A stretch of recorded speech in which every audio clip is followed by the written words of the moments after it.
Maka ketahuilah hal itu disebabkan karena dosa-dosa yang kita lakukan.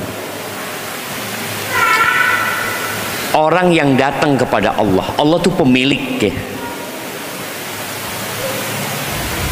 Kita tuh di dunia, kalau sadar pemilik perusahaan itu, ownernya adalah fulan ya, kita tuh seneng banget kalau bisa deket sama orang itu. Kenapa? Kita akan mendapatkan banyak akses kemudahan. Kita akan naik jabatan dengan cepat. Kenapa? Apa istilahnya, ordal ya. Ada orang dalam gitu lah. Kita kenal, anak baik sama ownernya, sama pemimpinnya, sama pemiliknya gitu. Tapi kalau kita jauh, bahkan kita tidak disukai oleh pemiliknya,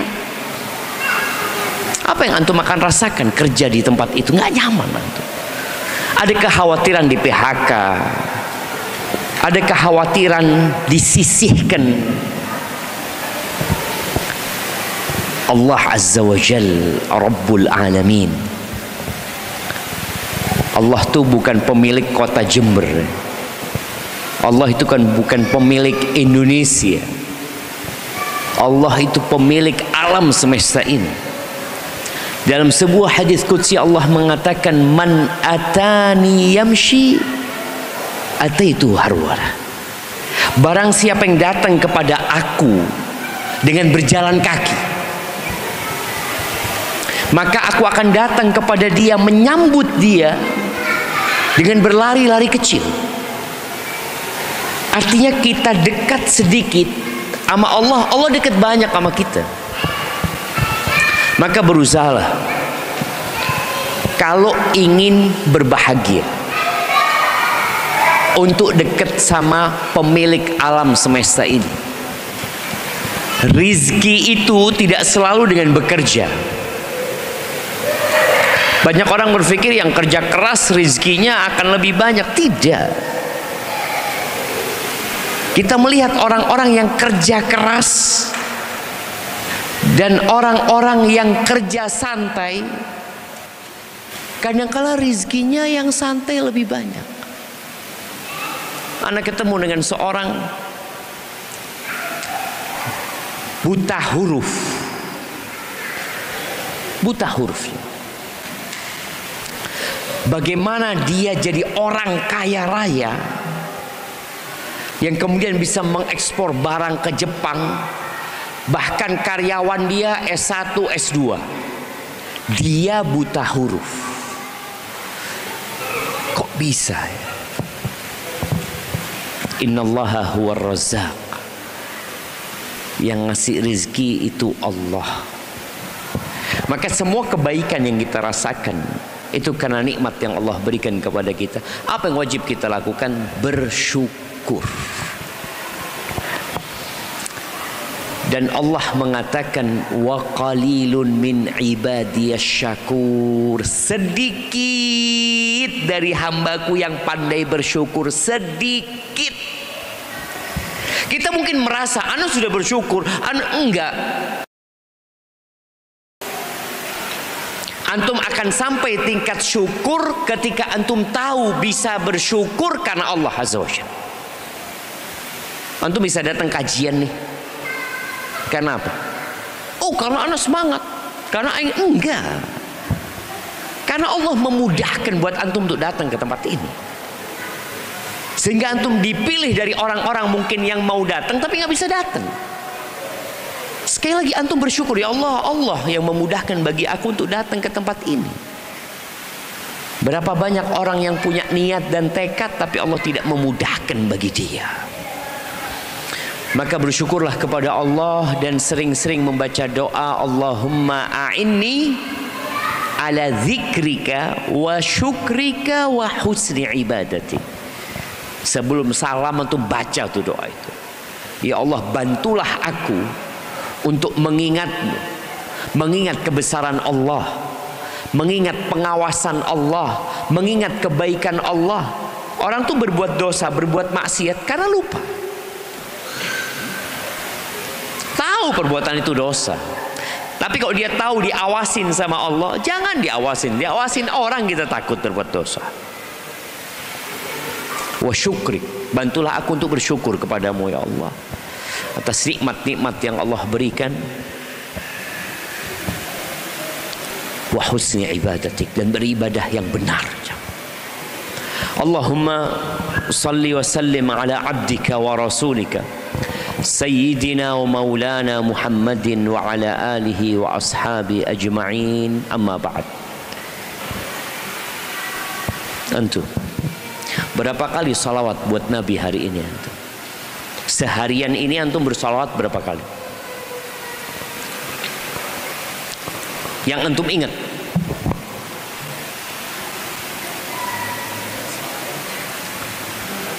Paling waktu salat doang. Tuh jemaah, orang yang bersalawat kepada Nabi dan porsinya banyak, artinya dia serius. Bukan kalau ada waktu, tapi dia mengkhususkan waktu. Apa yang akan dia dapatkan? Tukfa hammak wa yaghfirullahu laka dzambak. Semua kegundahan, kegalauan, semua masalah jadi ringan. Dan dosa-dosa diampuni. Jadi sholawat ini pencucian dosa. Antum jangan berpikir pencucian dosa itu ya astagfirullah. Iya, pencucian dosa itu astagfirullah, bertobat, sholat ya. Tapi sholawat ini juga ternyata itu pencucian dosa. Ketika antum banyak bersolawat kepada Nabi alaihi salatu wassalam, yaghfirullahu laka dzambak, diampuni dosa-dosa kita. Solawat itu tanda cinta, bukti cinta, dan sumber cinta. Kalau mau tahu antum cinta sama Nabi, lihat antum solawat sama Nabi alaihi salatu wassalam berapa kali. Antum kalau cinta,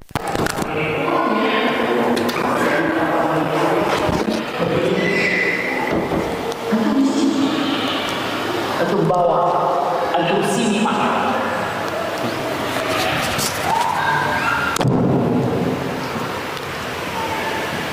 Itu tanda cinta dan sumber cinta. Artinya salawat itu menumbuhkan cinta kepada Nabi alaihi salatu wassalam, mendatangkan rahmat Allah. Yang kata Nabi alaihi salatu wassalam, man shalla alayya salatan wahidah, barang siapa yang bersolat kepadaku satu kali antum sholat, apa yang antum akan dapatkan? Sallallahu alaihi biha asyra, Allah akan bersalawat kepada dia 10 kali. Kita ini perlu ngecas. Iman itu perlu dicas. Ada banyak tempat charger iman itu banyak. Antum kalau baterai handphone antum low, baterai low atau rendah, apa yang antum lakukan? Antum langsung mikir, ana mau ngecas. Kadangkala di rumah orang antum ngecas, di rumah orang bahwa bisa ngecas gitu, di bandara ngecas, di pesawat ngecas, di bis kalau ada tempat cas-casan. Ya Allah, antum itu bingung, ada buat ngecas HP enggak? Sekarang menjadi sesuatu hal yang wajib. Antum pernah ngecas iman antum? Berpikir kayaknya perlu dicas. Ya, di antara charger keimanan itu bersalawat kepada Nabi alaihi salatu wassalam ya. Antum duduk memperbanyak salawat buat Rasul sallallahu alaihi wasallam. Ahibati fillah. Ya, hari ini kita akan melanjutkan pembahasan tentang rumah tangga. Tentang pernikahan yang terkadang tidak sesuai dengan harapan. Di sini ada syarat dalam pernikahan, bukan syarat sahnya nikah, tapi syarat yang dibuat oleh mempelai, baik oleh suami atau istri. Tapi biasanya istri yang membuat persyaratan ini. Kenapa? Karena istri haknya terbatas. Istri ketika menikah ya otomatis harus nurut sama suami. Suaminya dimutasi kerjanya, ya sudah istri ikut. Suaminya diminta pulang sama orang tuanya, ya istri harus ikut gitu. Terkadang ada istri yang buat persyaratan. Contoh syaratnya yang dia buat, aku mau nikah sama engkau asalkan yang pertama aku tetap bekerja. Kadangkala menikah sama istri yang sudah punya profesi, dia bekerja sebagai guru, sebagai dokter, kerjaan yang halal ya, kerjaan yang boleh. Dia ngomong kalau engkau mau menikah sama aku tetap mau bekerja. Aku punya orang tua yang aku harus bantu kasih nafkah. Sang suami mau, lanjut pernikahan.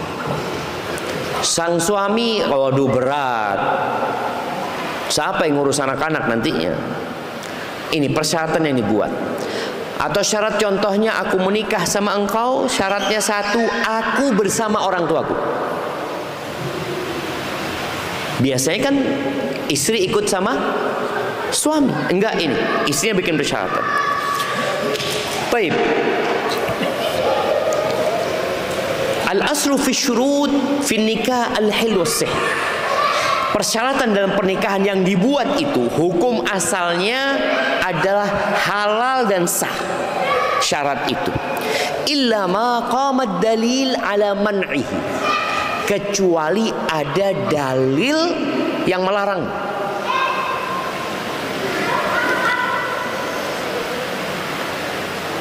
Jadi membuat syarat yang ada dalil mengharamkan syarat tersebut. Dibahas nanti seperti nikah mut'ah. Kan nikah mut'ah ini syaratnya aku nikah 1 bulan.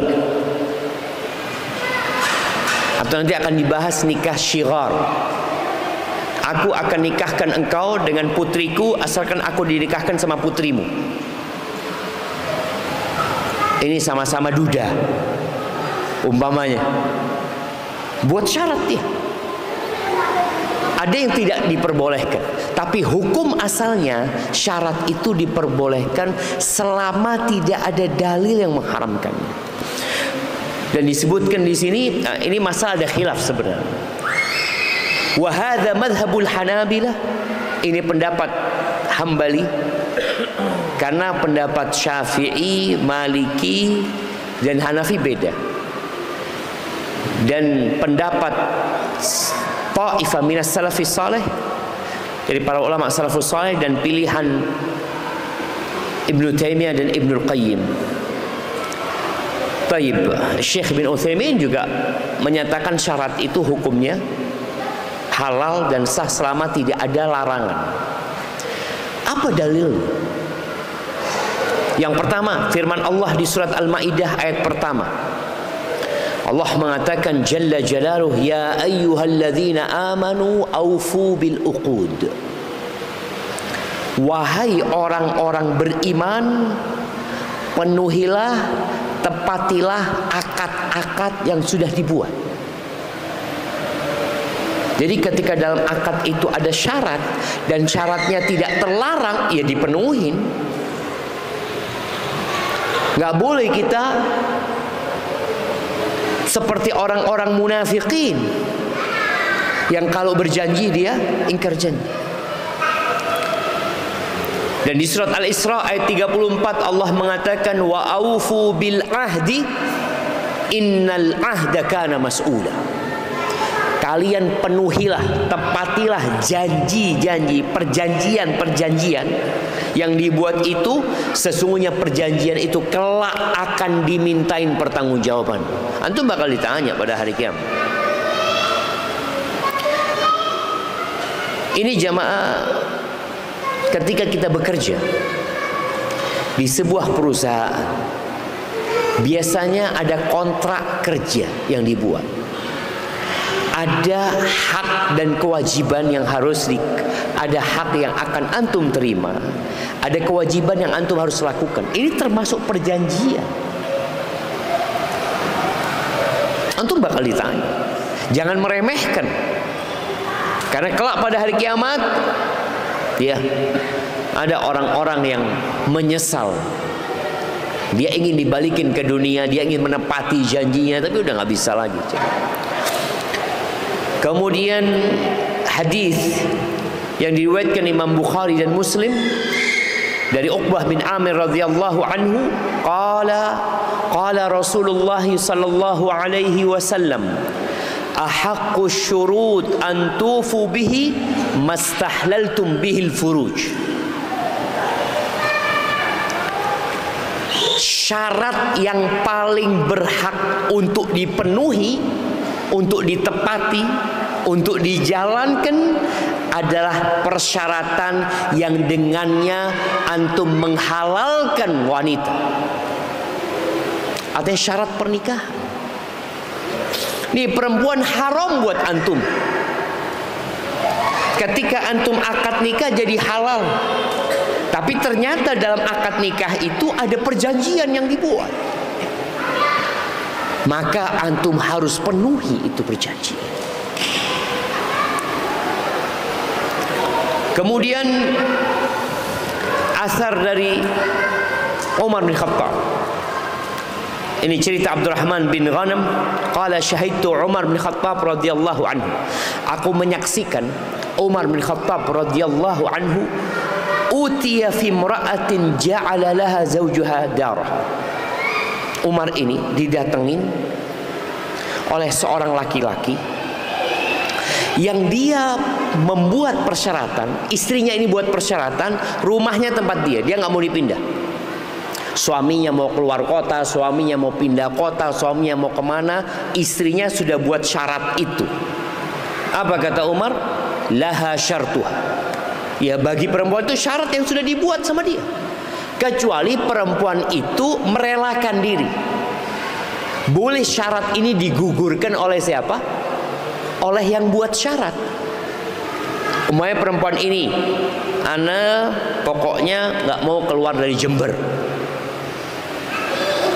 Tahu-tahu suaminya merayu, ayolah, aku ini dipindah kerja ke Surabaya. Berat aku kalau harus bolak-balik ke sini. Lalu perempuan berpikir, ya nggak apa-apalah, maka halal. Tapi kalau dipaksa oleh laki-laki, oleh suaminya ini, bahkan diancam, loh enggak, dia sudah buat persyaratan. Faqala rajulun, akhirnya ada seorang laki-laki yang menyela keputusan Umar itu.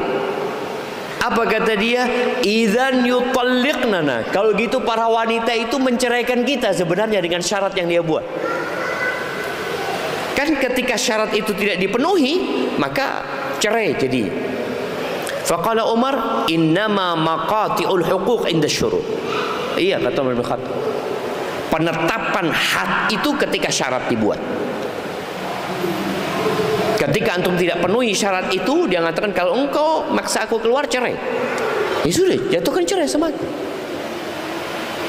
Jadi seakan-akan perempuan ini yang menceraikan suaminya. Enggak, udah dibuat syarat. Engkau kalau maksa aku keluar, cerai. Maka jangan bermudah-mudahan dalam urusan persyaratan ini. Terkadang terjadi perceraian, cerai, kemudian setelah cerai masa iddahnya lepas, sang suami kepingin melamar istrinya lagi. Sang istri bikin persyaratan di situ, karena dia tahu suaminya ini garong. Maka aku minta engkau kerja di tempat yang halal. Kalau engkau tempat kerja tetap di tempat itu, enggak, aku enggak mau. Oh iya, aku resign, aku berhenti. Tapi ternyata tidak. Maka syarat itu berlaku. Ahibati fillah, persyaratan itu ada dua. Ada syarat-syarat yang rusak dan merusak. Rusak dan merusak. Tadi hukum asalnya syarat itu halal dan sah, kecuali ada dalil yang mengatakan itu nggak boleh, itu terlarang. Di sini ada syarat yang rusak dan merusak, yakni merusak akad nikahnya. Syaratnya batil, syaratnya nggak benar dan pernikahannya nggak sah. Tapi ada syarat yang rusak, syarat yang batil yang nggak bisa dilaksanakan, tapi nikahnya tetap sah. Syaratnya ya udah nggak perlu digubris syarat tersebut. Yang pertama, syarat yang rusak dan merusak itu nikahus syighar. Tadi yang disebutkan nikah di mana seorang akan menikahkan putrinya asalkan dia dinikahkan dengan putrinya dia, atau dia nikahkan adiknya asalkan dia dinikahkan sama adiknya fulan. Permasalahan pertama disebutkan nikah syighar biduni sadaqin likullin minhum. Nikah syighar tanpa adanya mahar. Kadangkala yang menentukan mahar ini siapa? Walinya. Disebutkan di sini yufsahu aqdu nikah syighar. Dibatalkan akad pernikahan syighar itu tidak sah. Rusak, nggak perlu cerai. Akadnya memang sudah batal. Idza kana biduni sadaq. Kalau nikahnya tanpa ada mahar. Tapi kalau ada mahar nanti pembahasan kedua. Ini yang tanpa mahar. Qabla dukhul au ba'dahu, baik dia sudah menghubungin istrinya atau belum, nikahnya dibatalkan. Ini madhab jumhur ulama. Anda nggak tahu nikah syighar ini terjadi nggak di Indonesia? Ada nggak? Jarang ya mungkin. Jarang, bahkan mungkin hampir nggak ada ya. Hampir nggak ada. Ya, ini nikah di masa lalu jamaah, tapi itu terjadi. Disebutkan mazhab Malikiyah, Syafi'iyah, Hanabilah dan Zahiriyah. Apa dalilnya? Hadis Abdullah bin Umar bin Khattab radhiyallahu anhu. Anna Rasulullah sallallahu alaihi wasallam naha 'anil syighar. Bahwa Rasulullah sallallahu alaihi wasallam melarang nikah syighar. Apa nikah syighar itu? Ayyuzawwijar rajulu ibnatahu ala ayyuzawwijal akhar ibnatahu laisa bainahuma sadaq. Nikah syighar itu definisinya dia menikahkan putrinya dengan syarat dinikahkan dengan putrinya orang itu tanpa adanya mahar. Terus hadis Abu Hurairah juga Nabi melarang nikah syighar. Jabir bin Abdullah, jadi ada riwayat dari Abdullah bin Umar, riwayat dari Jabir bin Abdullah, riwayat dari Abu Hurairah yang semua menyatakan sama, naha, Nabi melarang, dan hukum asal larangan itu adalah haram. Kata Nabi SAW, "Idza amartukum bi amrin fa'tu minhu mastata'tum." Kalau aku nyuruh kalian, kerjakan sesuai kemampuan. Kalau disuruh, kerjakan sesuai kemampuan. Kalau dilarang, fajtanibu, tinggalkan. Kenapa kok ada perbedaan? Merefresh kembali ingatan antum. Kenapa kalau perintah sesuai kemampuan, kenapa kalau larangan tidak ada namanya sesuai kemampuan? Kenapa? Siapa yang mau jawab? Kalau disuruh perintah lakukan ini, lakukan sesuai kemampuan. Tapi kalau jangan kerjakan itu, full total, nggak ada jangan kerjakan sesuai kemampuan. Kenapa?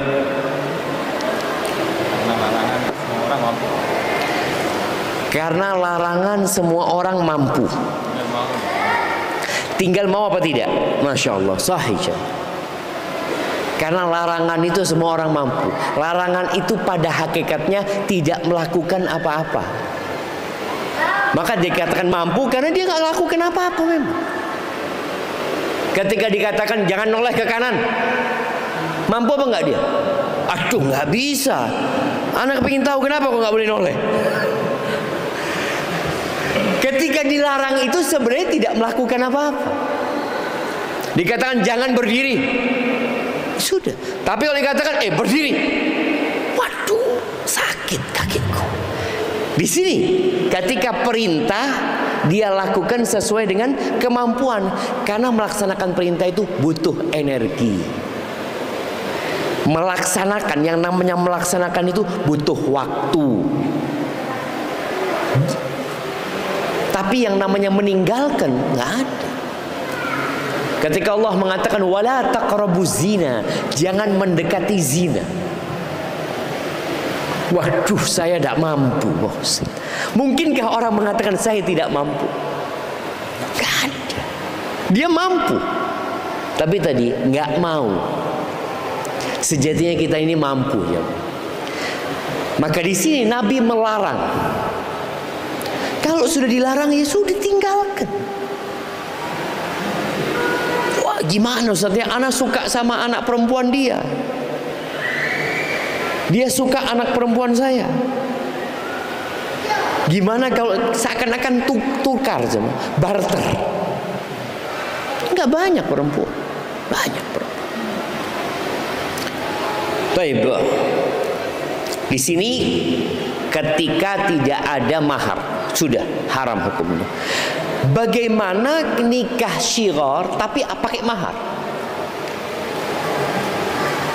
Ada syarat yang dibuat, tapi tetap ada mahar yang ditetapkan.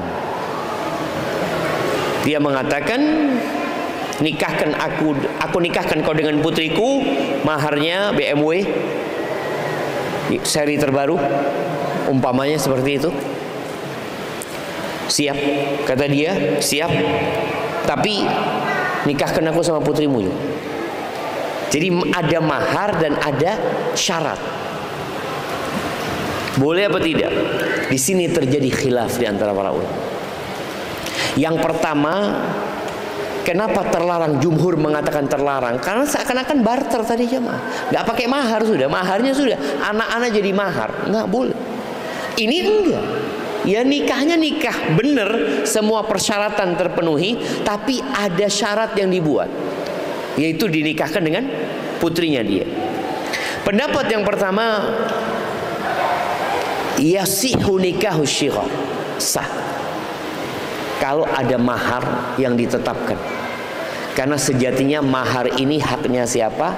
Haknya yang menikah, bukan haknya wali. Dan itu mazhab jumhur dikatakan, mazhab Hanafiyah, Syafi'iyah dan Hanabilah.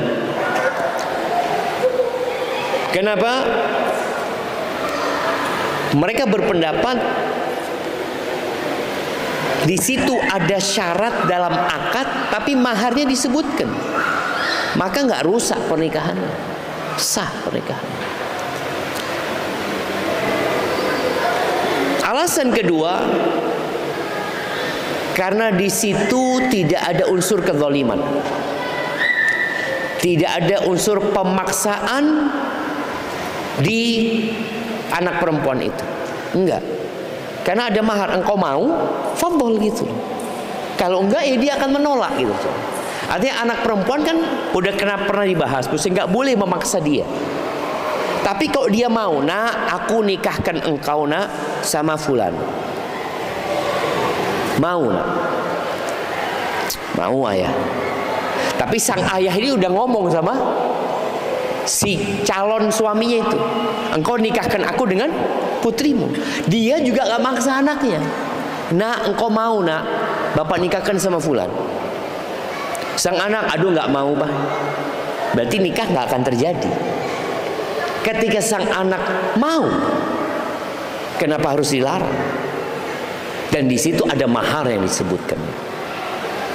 Tapi pendapat yang kedua nggak sah, walaupun disebutkan mahar. Ini salah satu pendapat di Syafi'iyah dan pendapat di sebagian Hanabila, dan Syekh bin Baz memilih nggak sah bersama Lajnah Daimah, ya, Majelis Fatwa Arab Saudi, mengatakan nggak sah.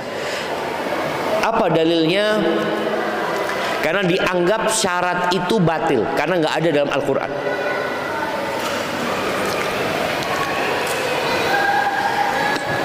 Kemudian ada asar, ada kejadian di masa Muawiyah bin Abu Sufyan. Kejadian Al-Abbas bin Abdullah bin Abbas. Abbas bin Abdullah bin Abbas, anaknya Abdullah bin Abbas, cucunya Abbas bin Abdul Muttalib. Jadi ini anaknya sepupu Nabi SAW. Anaknya sepupu Nabi SAW. Ankah Abdurrahman ibn al-Hakam ibnatahu. Dia menikahkan Abdurrahman bin Hakam, dinikahkan sama putrinya Abbasin bin Abdullah. Dan Abdurrahman ini menikahkan Abbas dengan putrinya juga. Ini saling menikahkan dengan putrinya. Dan ada mahar yang dibuat dalam pernikahan itu. Lalu, Masya Allah, bentar.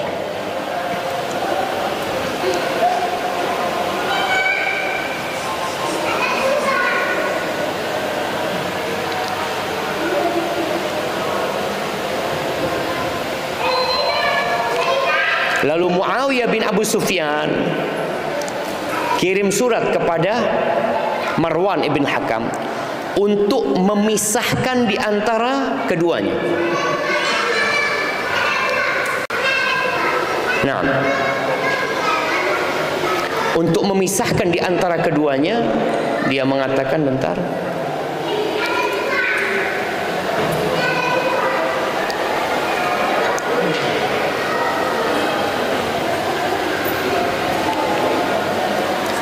Waqala fi kitab, dia kirim surat kepada Marwan.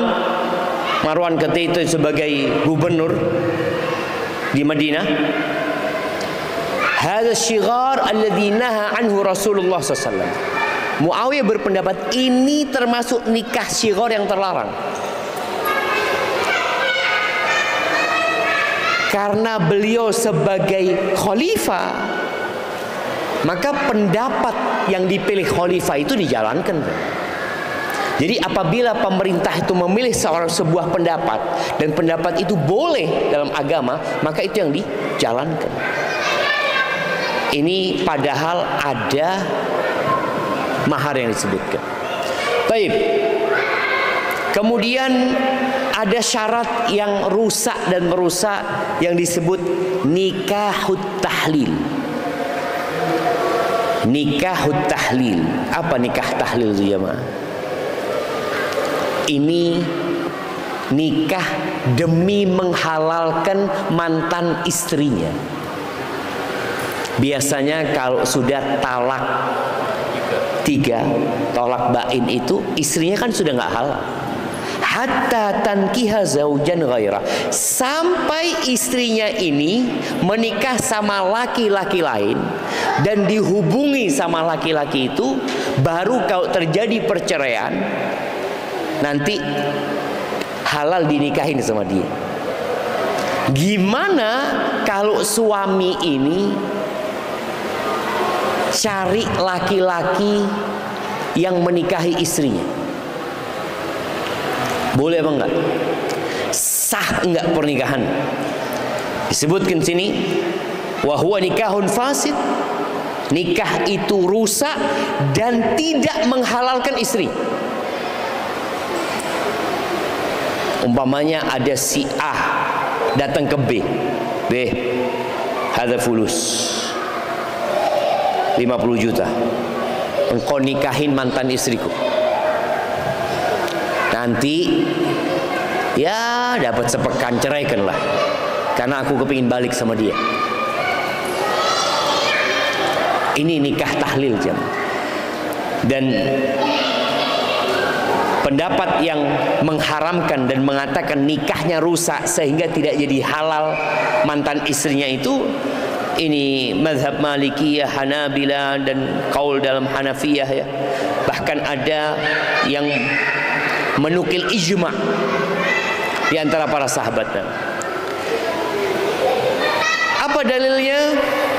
Dalilnya firman Allah di surat Al-Baqarah ayat 230. Jamaah, penting ya kita ini belajar agama agar jangan sampai istri antum itu sudah haram buat antum, tapi antum masih satu rumah sama dia dan masih menjalin hubungan sama dia, padahal sudah haram. Orang yang sudah menceraikan istrinya lebih dari 3 kali nggak boleh balik. Tapi anak waktu itu marah Ustadz, anak waktu itu nggak ngerti Pak Ustadz, anak banyak alasan. Padahal kita tahu cerai ini main-main dan seriusnya serius. Main-main dan seriusnya serius. Maka jangan sampai antum akhirnya menyesal. Ada yang pertama tidak menyesal, dia tetap menghubungin istrinya, jadi istrinya dia padahal dia sudah ceraikan istrinya 10 kali. Sudah, aku ceraikan engkau. Dapat 2 pekan rujuk lagi jam. Nanti ribut cerai lagi, nanti ribut cerai lagi. Dia berpikir perceraian yang sah itu kalau disahkan di mahkamah, di pengadilan. Kan ini belum sampai pengadilan. Jamaah, sebagaimana pernikahan itu ada yang sah dalam kacamata syariat, sah dalam kacamata pemerintah, ada yang sah dalam kacamata syariat, tidak sah dalam kacamata pemerintah. Ada. Jadi orang yang nikah siri dalam kacamata pemerintah, ya enggak sah nikahnya. Tapi dalam kacamata agama sah. Cerai pun seperti itu. Ada cerai yang dalam kacamata syariat jatuh cerai, tapi dalam kacamata negara belum. Antum kalau ngurus ke pengadilan mungkin jatuhnya cerai sekali. Ya sudah, kasih surat cerai sekali. Padahal antum sudah menceraikan dia, udah nggak bisa balik. Mana yang jadi patokan? Yang ditetapkan di pengadilan atau yang antum kerjakan? Yang kita kerjakan, jamaah. Yang kita kerjakan. Maka hati-hati. Jangan sampai antum berpikir, enggak Ustaz, enggak pernah ada keputusan talak. Enggak butuh keputusan dari pengadilan agama. Tapi kalau untuk mengeluarkan surat cerai, ya harus ada dari pengadilan agama. Baik. Di surat Al-Baqarah ayat 230 Allah mengatakan fa in talaqaha. Nih, para suami, apabila dia menceraikan istrinya yang ketiga, fala tahillu lahu min ba'du hatta tankiha zaujan ghairah. Maka enggak halal istrinya itu sampai dia menikah dengan suami yang lainnya. Fa in talaqaha, kalau kemudian suami yang lainnya ini menceraikan dia, fala junaha alaihima ayataraja'a. Enggak apa-apa bagi keduanya untuk kembali menjadi suami istri lagi. In dhanna an yuqima hududallah. Kalau keduanya berpandangan, insya Allah bisa menegakkan hukum-hukum Allah. Jadi nikah ini tujuannya bukan hanya menyalurkan syahwat. Di sini disebutkan menegakkan hukum-hukum Allah. Maka jangan sampai suami masuk neraka gara-gara istrinya, atau istri masuk neraka gara-gara suaminya. Sang istri sabar dizalimin sama suaminya, iya, tidak apa-apa, engkau cak tuntut hari kiamat. Ada yang seperti itu. Ketika suami tidak menegakkan hukum Allah, tidak memberikan nafkah dengan benar, tidak menggauli istrinya dengan baik, mungkin sering menghina, memaki istrinya, kata-katanya kotor. Sang istri sabar, tidak apa-apa, anak bertahan demi anak-anak. Ada yang seperti itu. Tapi tak tuntut engkau hari kiamat. Kira-kira apa yang menyebabkan antum mempertahankan rumah tangga? Maka di sini disebutkan, kalau kedua orang ini yang sudah pernah pisah cerai 3 kali berpikir enggak, insya Allah bisalah menjalani rumah tangga lebih baik lagi. Mungkin sang suami belajar dari perceraian itu, sang istri juga belajar. Kadang-kadang kesalahan dari kedua belah pihak, ya silahkan. Wa tilka hududullah yubayyinuha liqaumin ya'lamun. Itu adalah batasan-batasan hukum yang Allah tetapkan, yang Allah jelaskan buat orang-orang yang berilmu. Orang kalau nggak berilmu kadang-kadang susah dikasih tahu. Barakallahu fiik, kita dengarkan azan dulu. Naam, tafadhal.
salli wa sallim ala nabiyyina Muhammad.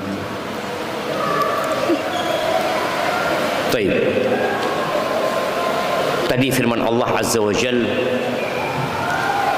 bahwa perempuan itu tidak halal sampai menikah dengan suami yang lain.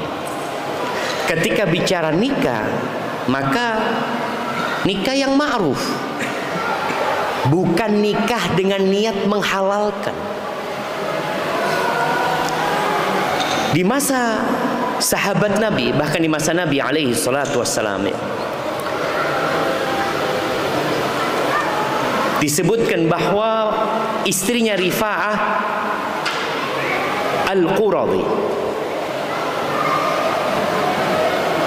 dia berulang kali datang kepada Nabi SAW. Dia masih cinta sama suaminya, tapi sudah diceraikan 3 kali. Nah, maka dia berpikir apa cari solusi gitu. Kalau boleh nikah tahlil ini, nikah dalam rangka menghalalkan, ya kita mungkin kesian ya sama perempuan itu. Ada perempuan dia umpamanya datang ke anak, ya Pak Ustadz, anak ini masih cinta sama suami anak, tapi anak sudah diceraikan 3 kali. Mungkinkah anak nyuruh antum, wis kawin ono, nanti setelah sebulan diceraikan? Ini kan solusi.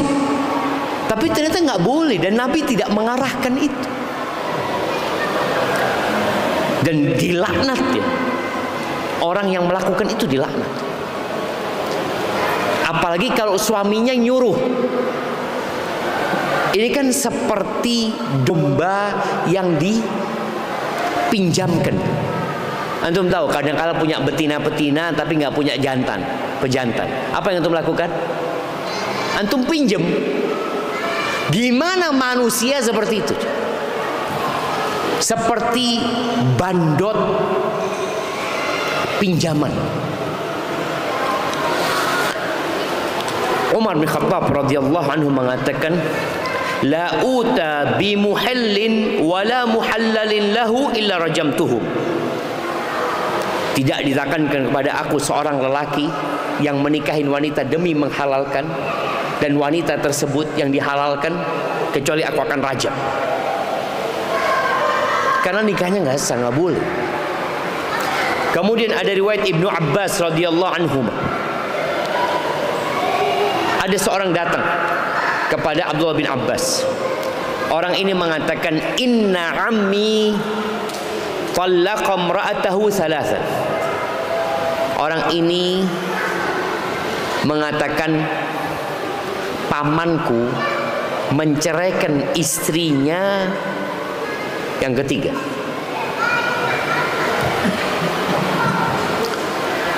Mau cari solusi nih orang ini. Apa kata Abdullah bin Abbas? Inna ammaka asallah fa'andama. Pamanmu itu bermaksiat kepada Allah, maka Allah bikin dia menyesal. Dia kepingin rujuk, nggak bisa. Pengen balik sama istrinya, nggak bisa.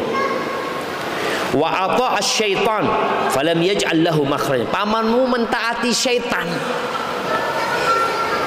maka nggak ada solusi buat pamanmu. Selesai sudah, nggak halal. Apa kata orang yang tanya? Kaifa tara fi rajulin yuhalliluha? Gimana menurutmu kalau ada orang yang mau menghalalkan dia? Ini menawarkan diri, mungkin keponakannya kesian sama apa? Pamannya ya. Pamannya kadang-kadang bener loh jamaah. Ada orang yang menyesal sekali jamaah.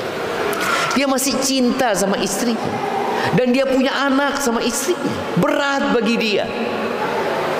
Keponakannya kesian sama pamannya ini. Maka dia minta fatwa. Gimana kalau ada orang yang mau menghalalkan dia? Pamannya nggak tahu. Tapi dia mungkin keponakan kepingin dinikahin tuh mantan pamannya, nanti dia ceraikan supaya bisa dinikahi sama paman. Qala man yukhadi'illaha yakhda'u. Barang siapa yang nipu Allah, Allah akan nipu dia. Artinya nggak boleh. Solusinya ya nikah, bukan dengan niat untuk menghalalkan diri.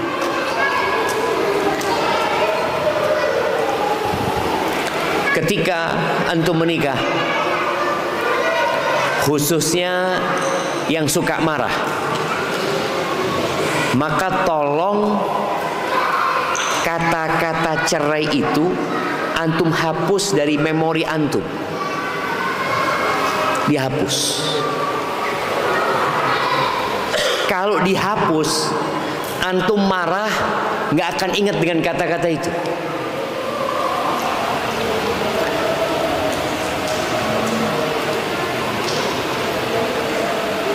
Konflik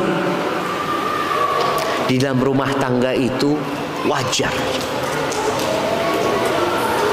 Kenapa? Karena dua orang ini punya karakter yang berbeda. Kadangkala ekspektasinya itu terlalu tinggi. Dia berpikir yang perempuan ini dapat suami yang sholat malam. Betul jemaah. Ada orang yang terlalu tinggi harapannya, tapi ternyata suaminya nggak pernah sholat malam. Dia pikir dapat suami yang selalu sholat di masjid, karena ternyata sholatnya di rumah aja. Sang suami kadang-kala berpikir istrinya ini adalah istri yang pinter, ini bisa ya, yang nurut, yang kalau ngomong manis ternyata pedes kalau ngomong. Apa yang dilakukan? Ya perlu ada masa penyesuaian. Yang harapannya tinggi, yang idealismenya terlalu besar diturunkan. Ya sudah, ini suamiku, alhamdulillah dia masih sholat 5 waktu, ngomong kayak gitu. Dia pikir suaminya ini dermawan ya. Ternyata nafkah yang diberikan alladzi fi, ya secukupnya. Bahkan akhir bulan dimintai laporan. Mana laporan pengeluaran? Dicatat semua. Ya sudah, suamimu kayak gitu, terima dia apa adanya. Mungkin masih bisa diperbaiki. Seorang suami juga dapat istri yang mungkin kalau ngomong teriak-teriak, nggak romantis. Kan ada bahasa yang mungkin dialeknya itu nggak nyaman gitu. Orang Batak nikah sama orang Solo, antum bisa bayangin ya bagaimana ketika ngomong aku cinta kepadamu gitu jamaah. Ini kadang-kadang memang kita yang harus memahami. Jadi tolong sabar, jangan serta-merta ingin berpisah. Dan buat para istri, jangan pernah memancing suaminya untuk menceraikan dia. Dia tahu suaminya temperamen, suka marah, ya sudah, bagaimana suaminya tidak marah. Begitu pula sang suami memahami kondisi istrinya. Dengan bersabar dan bersyukur. Kalau ternyata istri dapat suami yang ternyata lebih baik daripada apa yang dia impikan, hendaklah bersyukur. Kalau sang suami dapat istri ternyata tidak sesuai harapan, maka hendaklah dia bersabar. Orang yang bersabar dan bersyukur ini insya Allah masuk surga. Dan buat para suami, ingat semua wanita itu bengkok. Antum jangan pernah berharap lurus. Antum yang harus memahami kondisi dia. Istri Nabi, kadang-kala ngangkat suara di atas Nabi SAW. Kadang-kala tidak menegur Nabi dari pagi sampai malam. Kira-kira apa yang antum lakukan kalau dapat istri kayak gitu? Antum pesankan kargo, mungkin dibungkus sama tuh, ada saudara, masih banyak perempuan lainnya. Nggak kayak gitu jemaah. Antum nikah lagi sama perempuan lain sama aja. Kok kayak gini? Sama semua perempuan. Maka antum yang perlu bersabar dan mengkondisikan. Baik, ini ada pertanyaan yang masuk sebelum kita tutup.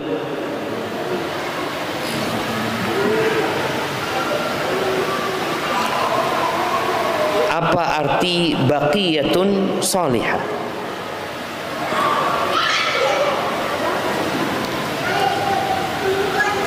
Apa sih? Wallahu a'lam jemaah. Kalau secara bahasa yang tersisa dari yang soleh ya, ada orang-orang yang baik ya, dan kita harus selalu berbaik sangka sama manusia. Orang yang mengatakan, kata Nabi SAW, halakan nas, orang sudah hancur semuanya, maka dia orang yang paling hancur sebenarnya. Tapi kalau bilang enggak, masih banyak orang baik ya, masih banyak orang soleh, ada orang-orang baik, maka insya Allah tetap ada orang-orang baik. Dan anda lihat yang hadir di masjid ini insya Allah termasuk orang-orang yang baik, yang soleh. Barakallahu fiik. Itu yang dapat kita kaji kesempatan kali ini. Kurang lebihnya mohon maaf. Subhanakallahumma wa bihamdika asyhadu an la ilaha illa anta astaghfiruka wa atubu ilaik. Wassalamualaikum warahmatullahi wabarakatuh.